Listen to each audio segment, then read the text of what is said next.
Queridos irmãos, quanta alegria estarmos novamente juntos, muito agradecida pela oportunidade que o GE nos dá na pessoa do Senhor Zico, de falarmos do codificador da doutrina espírita, que hoje nós vamos trazê-lo para mais perto de nós, para conhecer a sua belíssima história.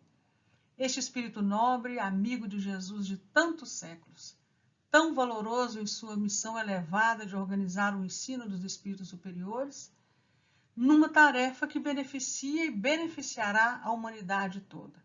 Muito obrigada, Sr. Zico, pela oportunidade desse encontro fraterno e vamos então ao estudo da biografia de Allan Kardec.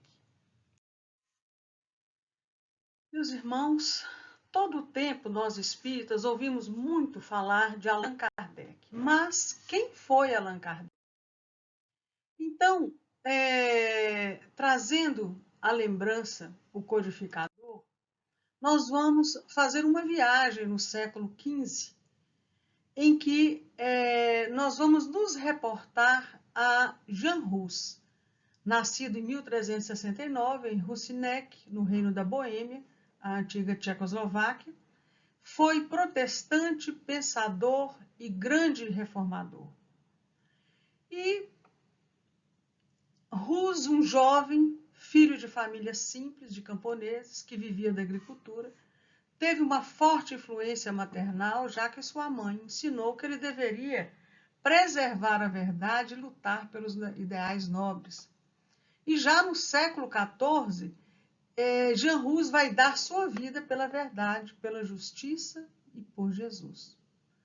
Ele indo estudar em Praga, uma cidade com 40 mil habitantes, que naquela época já era considerada uma das maiores cidades do mundo, ali, muitas vezes, passou fome e teve que se contentar com um pedaço de pão seco para sobreviver.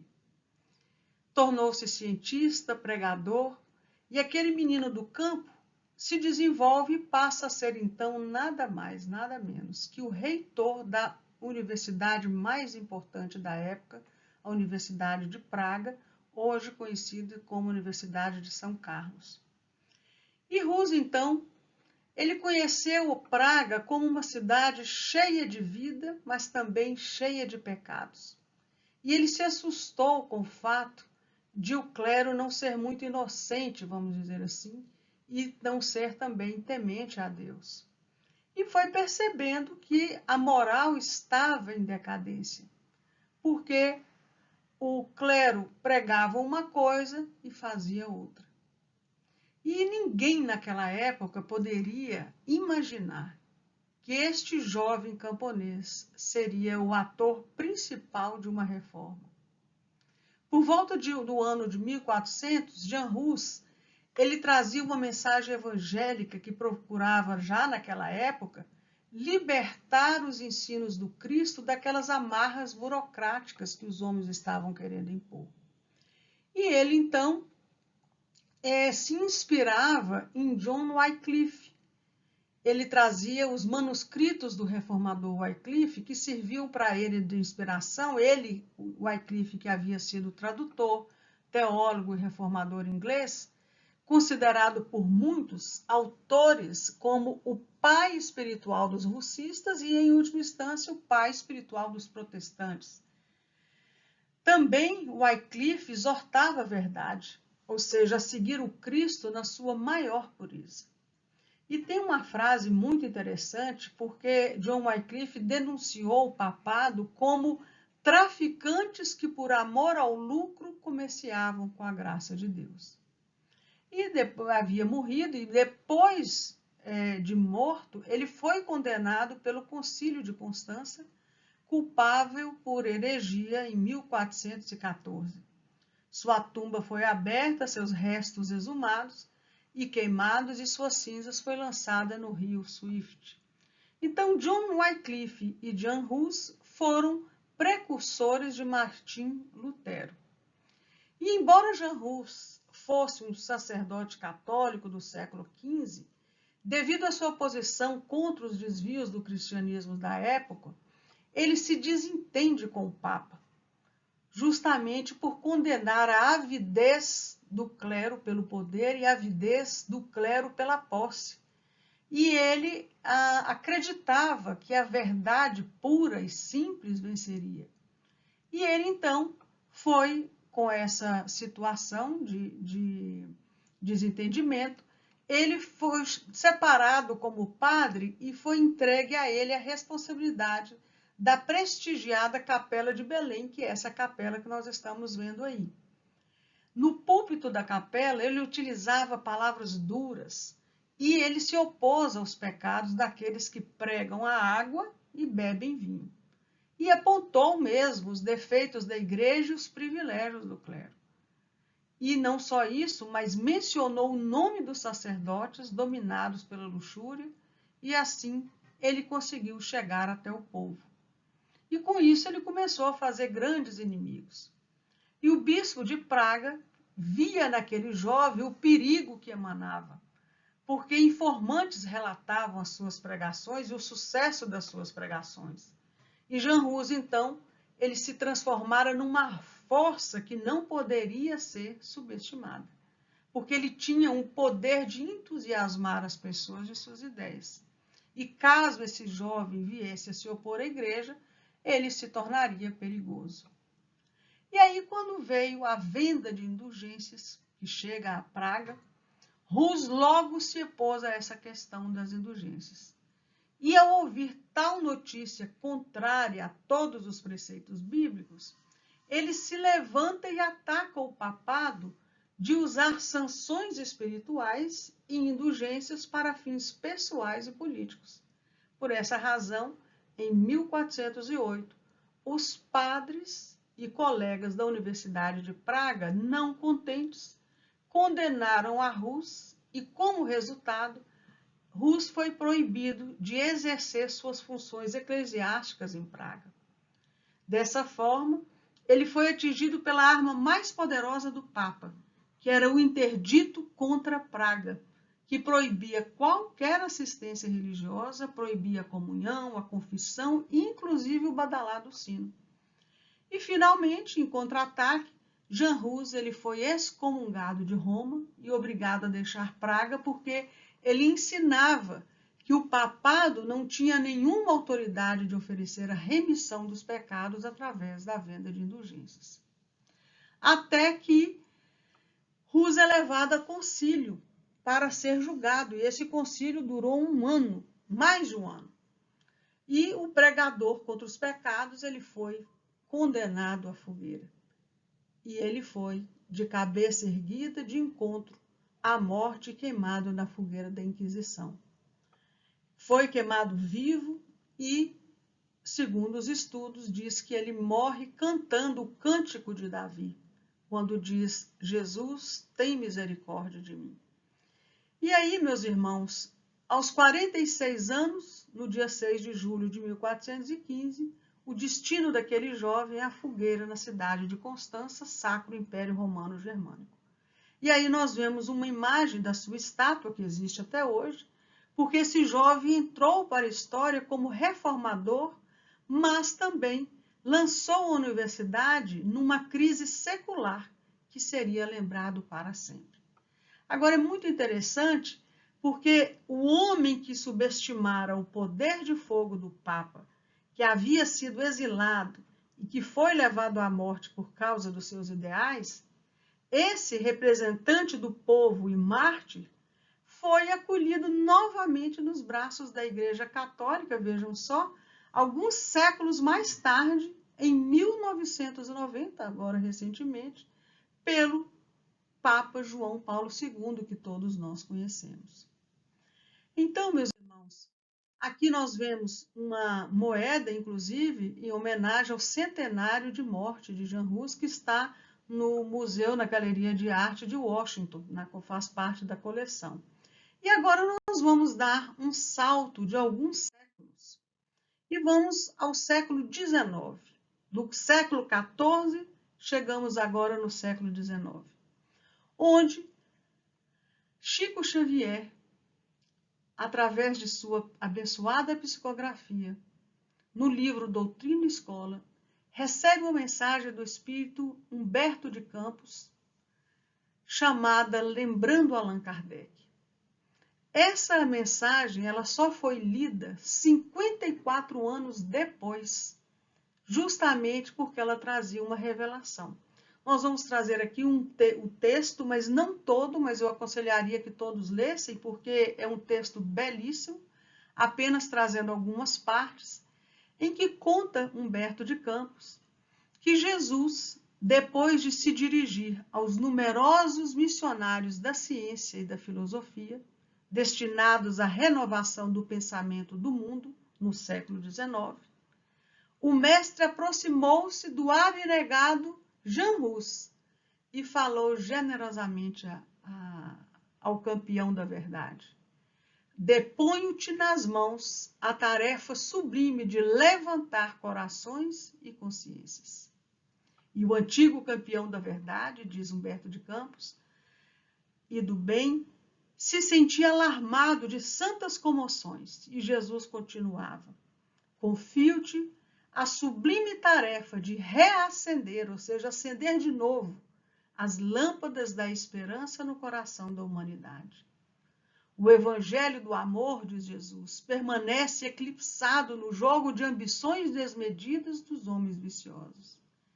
E diz amorosamente: vai, meu amigo, abrirás novos caminhos à sagrada aspiração das almas, descerrando a pesada cortina das sombras que vem absorvendo a mente humana. E aí ele diz, na restauração da verdade, que ele não teria privilégios, contudo, minha paz os fortalece e os levanta cada dia os seus servidores. E aí, o abnegado João Hus recebeu a elevada missão que lhe era conferida, revelando a nobreza do servo fiel. E daí, a algum tempo, no albor do século XIX, nascia em Lyon, por trazer a divina mensagem, Allan Kardec. Ou seja, meus irmãos, 389 anos depois, o mesmo espírito imortal do pensador e reformador Jean Hus reencarna no educador Hippolyte Rivail, na França. Hippolyte Léon Denisard Rivail nasceu na cidade de Lyon, na França, no dia 3 de outubro de 1804. Ele que havia sido no século II a.C. um sacerdote druida, daí vir o pseudônimo Allan Kardec, que nessa época ele era Allan Kardec. E aí então nós vamos também relembrar a mãe de Hippolyte, que leva ele para estudar em Zurique, na Suíça, no colégio afamado de Johann Henrique Pestalozzi. O Pestalozzi, que foi o professor que incorpora o afeto à sala de aula. Ele que trazia, então, o Instituto Yverdon, que era uma escola modelo da época. Kardec vai estudar nesta escola. E é muito interessante porque Pestalozzi, ele tinha duas inspirações. Ele se inspirava na natureza, porque ele acreditava que, como ele mesmo dizia, que a criança era como uma natureza, que trazia em si o projeto, assim como a semente traz em si o projeto de toda a árvore, a criança também era um ser puro de natureza divina. Então, comparando ao exemplo da laranja, em que nós podemos contar quantas sementes tem numa laranja, mas nós não podemos contar quantas laranjas uma só semente vai dar. Assim ele dizia das crianças. Então, ele com essa bondade potencial, ele tinha uma preocupação muito grande em formar pessoas que se preocupassem com a precisão das palavras, para que as palavras tivessem um conteúdo existencial, porque ele criticava muito a verborragia, que é justamente a pessoa fala, fala, fala e não diz nada, com as coisas que não têm conteúdo. E, inclusive, Pestalozzi, ele chega ao ponto de afirmar que a religiosidade humana, ela nasce da relação afetiva da criança com a mãe, justamente por meio da sensação de providência que a mãe dá ao feto, de prover, de tudo prover. E então a criança, para Pestalozzi, era um ser bom em sua essência e deve sua natureza ser cultivada e descoberta para atingir a plenitude. Ele dizia que todo educador deveria ser como um jardineiro. Então, a educação para Pestalozzi deveria ser sem julgamento, sem nota, sem castigo, sem prêmio, e a disciplina exterior era substituída pelo cultivo da disciplina interior. E Pestalozzi ele havia sido inspirado, por sua vez, por Jean-Jacques Rousseau, que foi um nome central do pensamento iluminista, nascido em 1712, que, por sua vez, era inspirado em Comênios, que foi o grande renovador do sistema político e social de sua época. Então, Comênios, vejam, meus irmãos, que interessante, nascido em 1592, era um bispo protestante, moraviano, educador, cientista e escritor tcheco, e é considerado o pai da didática moderna. E o mais interessante, ele foi o último bispo da igreja russista, ou seja, ele era um devotado seguidor de Jean Hus, que nós já sabemos quem é. E então, Herculano Pires vai nos dizer que Pestalozzi pode ser considerado como o pai espiritual de Rivaio, da mesma forma que Rousseau foi o pai espiritual de Pestalozzi. Então, a influência de Comênios havia sido muito grande, não só sobre Pestalozzi, mas também sobre Rousseau e sobre o próprio Rivaio. Então, o que nós podemos ver aí? Que existe uma continuidade de ideias que se enlaçam historicamente. Nesse quadro, observem bem, nós vemos aí Jesus, vemos antes do Cristo, que já era a encarnação de Allan Kardec, como o sacerdote druida, no século II antes de Cristo, e depois de Cristo, todos esses nomes que nós falamos. Então, notem que Rivaio era o discípulo de Pestalozzi, que por sua vez era discípulo de Rousseau, que por sua vez era discípulo de Comênios, que por sua vez era discípulo de Jean Hus, que vinha a ser a reencarnação de Allan Kardec e do próprio Rivaio. Então, todos eles ligados a Jesus, mostrando, meus irmãos, que não era à toa que Jesus chamava de amigo a Jean Hus, porque eles já trabalhavam juntos desde a esfera espiritual, antes mesmo de Cristo pisar na Terra. Então, Allan Kardec, esse sacerdote druida, Jean Hus, o reformador e mártir, Comênios, pai da didática e seguidor de Hus, e Rousseau, ligado à natureza, assim como a Pestalozzi, aquele que incorporou o afeto na sala de aula, e Allan Kardec, conhecido como bom senso encarnado, todos eles discípulos do mestre com M maiúsculo, porque não é um mestre qualquer, é um mestre que ensina o amor, justamente tudo quanto esses educadores vieram trazer. Porque são personalidades com influência histórica, mas o afeto teve papel principal na obra desses pensadores que lançaram os fundamentos, ou seja, a base da pedagogia moderna. Então, vejam, Kardec, Hus e Rivaio, o mesmo espírito imortal, mostrando que há um trabalho conjunto de educação da alma humana. E é tão interessante porque nós estamos fazendo todo esse percurso para falar que quando Kardec, na fundação do Espiritismo, formula e até ele cria palavras como espiritismo, perispírito, ou quando Kardec discute conceitos que eram tradicionais como espiritualismo, alma, Kardec discute o que de fato é espiritualismo, o que de fato é alma. Por quê? Porque Kardec se preocupava muito com essa precisão do conceito, justamente para não gerar ambiguidade, para não gerar polêmica, ou seja, para não gerar mais de um sentido ou mais de um significado uma palavra, em torno daquilo que não ficasse muito claro e muito explícito. E isso havia sido algo que ele havia aprendido com Pestalozzi.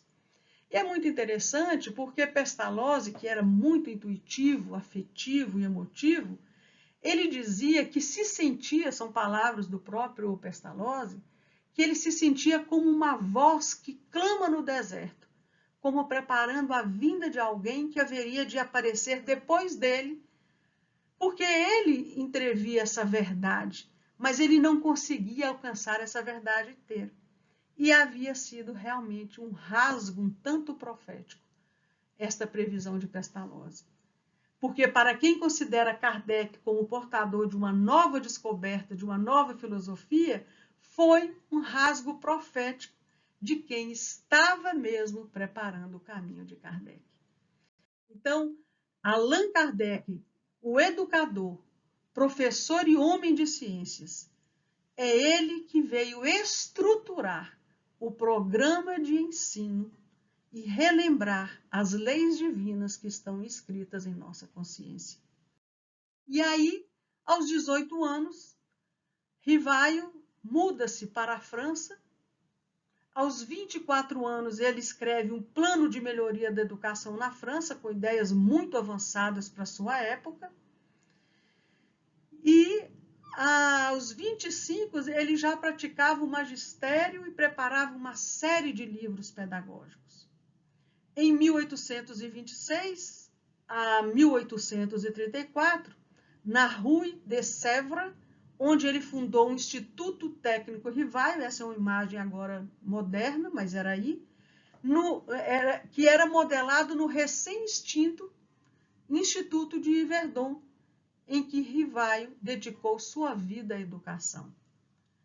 Esse era o antigo colégio, né, de Pestalozzi, que era o Instituto de Verdun, e em 1831, Kardec casa-se com a professora de Belas Artes e de Letras Amélie Gabrielle Baudin.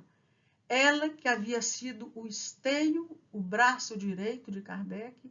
Ela tinha 9 anos a mais que Kardec, eles não tiveram filhos, mas tinham os filhos, os alunos como filhos. E o Pestalozzi, que já dizia que a intuição é o fundamento da instrução, dentro, ou seja, de colocar para dentro o conhecimento, para depois educar, educere, tirar a instrução de dentro. Então, Kardec, meus irmãos, ele teve uma educação, de extrair, né, o que estava dentro. Ele teve essa educação científica de valorização do conhecimento baseado na observação e na experiência.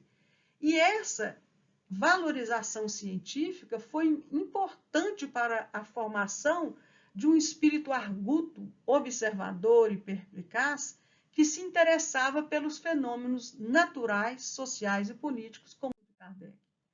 Então, essa ciência de observar, ou seja, de olhar para a realidade e perceber o que está acontecendo, foi muito importante depois para Kardec na parte da abordagem dos fenômenos espíritas. O que quer dizer que a ida do menino Rivaio para Yverdun foi uma marca muito forte na vida de Allan Kardec. E aí, então, nós chegamos às irmãs Fox, que é onde começa o período mediúnico que chama a atenção do mundo. As irmãs eram Catherine Kate Fox, isso em 1837, Leah Fox e Margaret Maggie Fox. Em 31 de março de 1848, em Hightsville, aqui nos Estados Unidos, manifestação de forças inteligentes interviu no plano físico através da fenomenologia mediúnica. Assinala o surgimento do espiritismo. Né? A gente vai vendo aí essa tosca cabana, elas são as irmãs, aí era a casa realmente de onde elas moravam. Temos a figura de quando elas ouviam, né, tocar, bater na parede, umas batidas que não sabiam do que era. E então, a seriedade desses acontecimentos, ele teve imensa repercussão até mesmo na Europa. Aí nós estamos vendo a quantidade de vizinhos que iriam ver, porque virou uma atração, era uma curiosidade, né? Então, os fenômenos ocorreram nessa cabana da residência da família Fox, que eram adeptos da Igreja Metodista. E no primeiro diálogo registrado pelas irmãs Fox, o espírito de um mascate, chamado Charles Rosna ou Rosma, não se sabe bem, usaram-se letras do alfabeto para a formação de palavras. E aí, então, convencionou-se que cada letra corresponderia a um determinado número de pancadas. E aí foi descoberto o processo adotado para a comunicação entre os dois mundos através das mesas girantes, que houve grande manifestação na Europa. E aí uma onda espiritualista que passou da América e foi para toda a Europa, onde o terreno já estava preparado pelo estudo, aliada a esse conhecimento científico. E nós vamos encontrar Henri Salcé, que é o principal biógrafo de Allan Kardec, isso em 1851, que vai narrar a primeira iniciação de Kardec no Espiritismo, e aí são palavras do próprio Kardec, em que ele, através dessas pancadas, número de pancadas e das letras, foi somada as frases e saiu: somos as almas. Kardec pergunta quem são, porque era inteligente, era um efeito inteligente, haveria de ter uma causa inteligente. E a resposta foi, juntando as letrinhas, somos as almas dos homens que vivemos aqui na Terra. E com essa resposta inteligente, Kardec percebe que estava diante de inteligências. E aí, na biografia de Kardec, Kardec vai dizer que na residência da senhora Panet-Maison, na rua de la Grange Batelier, em maio de 1855, palavras de Kardec, lá presenciei pela primeira vez o fenômeno das mesas que giravam e alguns ensaios de escrita mediúnica, que eram as psicografias. E na rua Rochechouart, na casa da família Baudin, existiam duas médiums, as meninas Caroline e Julie Baudin, que a gente viu até, inclusive, no filme de Kardec, lançado ultimamente, que uma tinha 14, a outra 16 anos. Kardec diz: comecei os estudos sérios de espiritismo, observando mais atentamente os fatos, como ainda não o fizera, menos ainda por meio de revelações do que de observações. E então, em 1855, na residência local de trabalho durante a criação de O Livro dos Espíritos, aqui houve o primeiro contato de Kardec com o Espírito da Verdade, onde ele disponibilizava 15 minutos uma vez por mês para tirar as dúvidas de Kardec. E continua dizendo Kardec, no ano seguinte, frequentava ao mesmo tempo as reuniões espíritas sérias e que se celebravam com ordem em casa do senhor Rustam e senhorita Jafé. Isso na rua Tiquetone, 1856. Nesta rua Tiquetone era onde residia a senhorita Ruth Celine Jafé, sonâmbula e magnetizadora. Ela era a médium que Kardec tirava suas dúvidas com o Espírito da Verdade. E é muito interessante porque em 1852, Kardec, acometido por uma doença nos olhos, a consultou, tendo ficado quase cego, e a magnetizadora, impondo as mãos sobre os seus olhos, restaura-lhe a visão. Mas tem uma curiosidade muito interessante, que Kardec pergunta por que somente a senhorita Jafé recebia o Espírito Verdade, quando ele tinha tantos outros médiuns, né? E Kardec, então, é informado pelo próprio Espírito da Verdade que ela, senhorita Jafé, era a única de suas médiuns que tinha vivido todas as civilizações da Terra.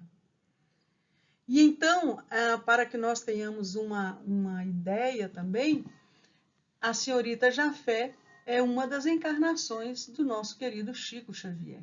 Veja que interessante como Chico é esse espírito que viveu todas as civilizações da Terra.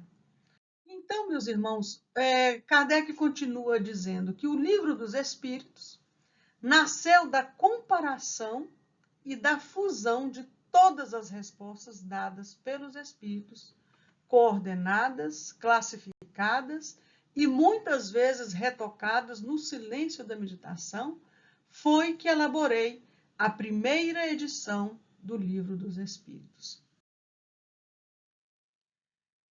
onde ele utilizava o controle na universalidade dos ensinos dos espíritos, através do crivo da lógica, do bom senso e da razão. Ou seja, uma mesma informação era confirmada por vários espíritos, e aquilo era um indício de que tudo aquilo seja verdade. E aí Kardec, então, busca o seu amigo, o senhor Danty, que era o proprietário da gráfica, da editora, né, que queria publicar o Livro dos Espíritos. E o senhor Danty comenta que essa coisa das mesas girantes, dos espíritos, já era uma coisa que estava saturada e que não achava que era uma boa publicar. Mas o senhor Danty, conhecendo a seriedade de Kardec, se compromete, vê a seriedade do trabalho do Livro dos Espíritos e se compromete, então, a publicá-lo. Mas acontece que ele desencarna. E a sua esposa, Melanie, assume a editora junto com seu filho, Edward. E aí, o que acontece? Edward, quando vê esse livro, também tem a mesma opinião, de que era um tema muito saturado, mas Melanie falava, meu filho, seu pai comprometeu com o professor Rivaio a publicar esta obra. Leia e você me diga, me dê a sua opinião, mas faça o favor de ler. E Edward, então, quando leu, ficou encantado com o Livro dos Espíritos, também viu a sua seriedade e simplesmente colocou um bilhetinho escrevendo urgente, urgentíssima, e manda publicar num local, manda para a gráfica próxima às redondezas ali de Paris. E pela primeira vez, no dia 18 de abril de 1857, no sábado de primavera, foram apresentados ao público o Livro dos Espíritos e também Allan Kardec, porque todo mundo conhecia o professor Rivaio, mas não Allan Kardec. E é aí que inicia-se a Era do Espírito. Na Galerie d'Orléans, no Palais Royal de Paris, é publicado, então, apresentado ao público o Livro dos Espíritos. E essa preocupação de dizer que o livro era dos espíritos é o que norteou todo o trabalho da própria obra, quando Kardec opta por colocar as perguntas de uma forma, as respostas de uma outra forma e os seus comentários em letra menor, que é como nós vemos, né? Para que ficasse bem claro que ali, naquelas letras menores, era apenas um comentário dele, mas que as respostas eram dadas pelos espíritos, daí o Livro dos Espíritos. E o casal Rivaio, então, com a publicação, para comemorar, eles congregam os presentes em espírito para um preito de gratidão à providência divina que concedeu a todos a felicidade de trabalhar no seu plano de amor à humanidade. E Allan Kardec, então, nos apresenta Deus de uma maneira extraordinária na definição transcendental dos espíritos imortais. E em abril de 1857 é então apresentada a primeira edição de O Livro dos Espíritos com 501 questões, onde Kardec procurou aprofundar as questões palpitantes da criatura humana, o ser, o destino, a dor, a causa dos fenômenos, os fenômenos em si. E somente 3 anos depois, em março de 1860, é que é apresentada a segunda edição de O Livro dos Espíritos, com 1019 perguntas, ficando consagrada como a edição definitiva, que é essa que nós estudamos nos dias de hoje. Então, o Livro dos Espíritos ele foi elaborado através do diálogo, que era uma das formas mais livres e ricas da tradição filosófica. Engels definiu a estrutura do diálogo em tese, antítese e síntese. E a obra, então, ela é composta, o Livro dos Espíritos, de 1019 perguntas, 17 introduções. Veja como Kardec traz toda essa estrutura do ensino de Pestalozzi. 17 introduções para que ficasse bem claro tudo aquilo que ele iria falar. 9 conclusões e 1 prolegômeno. E no Palais Royal, que essas já são algumas imagens de agora e de antigamente, que é a memória viva do Espiritismo. Aí mostra o Livro dos Espíritos como era realmente colocado nas prateleiras da livraria. E nesses jardins e galerias, Allan Kardec viveu os primeiros momentos do Espiritismo. E o Livro dos Espíritos, então, ele foi considerado revolucionário e de vanguarda. Famosos intelectuais franceses do século XIX que escreveram sobre o desconhecido, porque a cidade-luz, Paris era a cidade-luz, porque também era a cidade dos iluminados, onde nós vemos aí Charles Nodier, Alexandre Dumas, que é o autor do Conde de Monte Cristo, Balzac, todos eles escreviam sobre o desconhecido.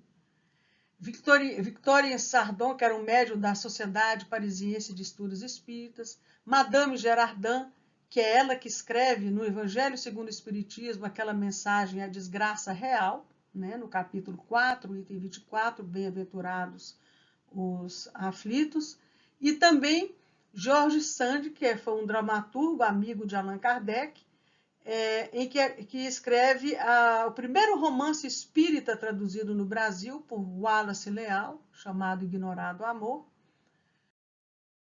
Madame Staël, onde seus livros tinham sempre algo sobre o desconhecido. Chateaubriand, né, que dita uma frase sobre espiritualidade, depois no livro dos Médiuns, Desencarnado, ele dá razão para a sua frase. Victor Hugo, o maior romancista que tornou-se espírita, e tantos outros, né, que nós estamos vendo aí. E Kardec diz que para criar uma nova humanidade, seria necessário criar uma nova criança. E para criar uma nova criança, teríamos que confiar na ciência. E diz, apliquei a esta nova ciência, o Espiritismo, um método experimental. Nunca elaborei teorias pré-concebidas.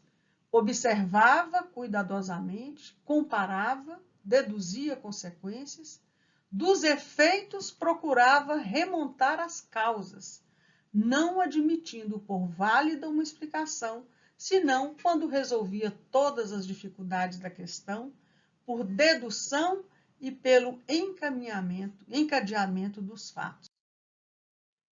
E aí diz Kardec, o sobrenatural desaparece à luz do facho da ciência, da filosofia e da razão. E diz ainda que o Espiritismo se dirige aos que não creem ou que duvidam, e não aos que têm fé e a quem essa fé é suficiente. Ou seja, o Espiritismo veio para aqueles outros que não encontram as respostas na religião tradicional. E muito interessante, porque o Espiritismo veio da França. Sua proposta filosófica era lida na corte carioca do século XIX, onde no Brasil todos falavam de espiritismo. Nós vamos encontrar as pessoas que se interessavam pelo espiritismo, que eram pessoas de vanguarda da sua época, como o escritor, jornalista, contista e poeta Machado de Assis, o jornalista e político brasileiro Quintino Bocaiúva, o poeta Castro Alves, Vamos ver aí Adolfo Bezerra de Menezes, um político famoso da época, que se converte ao espiritismo, o chamado Kardec brasileiro, médico dos pobres, o 13º apóstolo. Vamos ainda encontrar o grande inaugurador da ideia de educar o espírito imortal, Eurípides Barçanufo, em que ele funda o primeiro colégio espírita no Brasil, na cidade mineira de Sacramento. E, voltando agora a Paris, a partir de abril de 1860, a Sociedade Espírita de Paris e a Revista Espírita tinham como uma nova sede esse endereço, Rua Santene 59, Passagem Santene, primeiro andar, porta da esquerda. Então, essa, na primeira foto, é a Passagem Santene, e aí são fotos mais atuais de onde era o local que Kardec estava. Né? Essa aí, afinal, é a porta da esquerda, que é muito interessante o endereço. Neste local, Kardec realizou a maior parte da codificação do Espiritismo. E Kardec, então, ele residia oficialmente na vila de Secours, apesar de praticamente viver lá onde ele trabalhava, na Passagem Santene. E tem uma informação muito importante, aí nós temos a visão dessa vila pelo Google, né? E a informação é que os espíritas fundaram a primeira liga de ensino na França, que depois deu origem à Liga Nacional pelo Ensino Público na França, que foi fundado por 5 pessoas, onde 4 delas eram espíritas. E aí, meus irmãos, em 31 de março de 1869, desencarna o codificador na manhã deste dia, entre 11 e 12 horas. E aí, no túmulo de Kardec, que estamos vendo aí nesta figura, na França, um dos túmulos mais visitados, está escrito justamente nesta pedra, que é uma homenagem aos druidas: nascer, morrer, renascer ainda e progredir sempre, tal é a lei. Então, é uma frase de Allan Kardec, em que Camille Flammarion, que era um famoso astrônomo francês, adepto do espiritismo, que participava das sessões espíritas com Kardec, foi convidado a dar as últimas palavras no seu sepultamento. E ele definiu o emérito professor Rivaio, imortalizado como Allan Kardec, o codificador da doutrina espírita, em inesquecível epípeto em elogio fúnebre, onde ele dizia, e essa frase todos conhecemos, que Kardec foi o bom senso encarnado. E nós podemos ver a íntegra desse discurso lá no livro Obras Póstumas. Então, meus irmãos, Allan Kardec, o educador Rivaio, transforma-se no educador Kardec. Aqui nós vemos as obras do professor Rivaio, de reforma da educação na França, e vemos as obras da codificação. Então, quando nós falamos desse Pentateuco kardeciano, ou seja, desse conjunto de 5 livros que nós chamamos de obra básica ou codificação espírita, esses 4 outros livros são justamente os desdobramentos, o aprofundamento dessas questões contidas em O Livro dos Espíritos. Então, em 1857, onde nós vimos que foi publicado O Livro dos Espíritos, logo, ele que é a pedra angular da codificação, o marco inicial da regeneração da humanidade, ou seja, é o livro mãe, dele nasce, em 1861, o Livro dos Médiuns, que é um guia seguro que todos nós devemos servir para a prática da mediunidade. Em 1864, é publicado o Evangelho segundo o Espiritismo, que é o ensino moral do Cristo, para os cristãos de qualquer crença.